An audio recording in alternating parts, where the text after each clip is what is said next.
Հիմա վերադառնանք, տեսեք, մենք ունեցել ենք պարարթող, այսինքն մենք ունեցել ենք պարարթող, որի վրա զարգանում է այսօր ռուսաֆոբիան։ Նու ընդհանրապես պիտի ասել, որ ռուսաֆոբիան այսօր մեր Հայաստանի Հանրապետությունում չի զարգանում, այսօր այսպես կոչված քաղաքակիրթ ամբողջ աշխարհում, այսպես կոչված արևմտյան աշխարհում ռուսաֆոբ լինելը թրենդի մեջ է։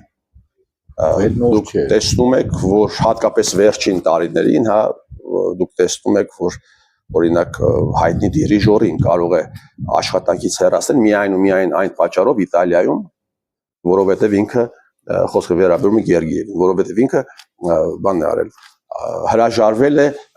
հրապարակայնորեն կարծիք հայտնել, քննադատական կարծիք հայտնել Ռուսաստանի նախագահի Չայկովսկի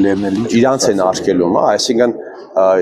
այն ինչ որ հիմա տեղի է ունենում, դուք գիտեք, որ ֆաշիզմի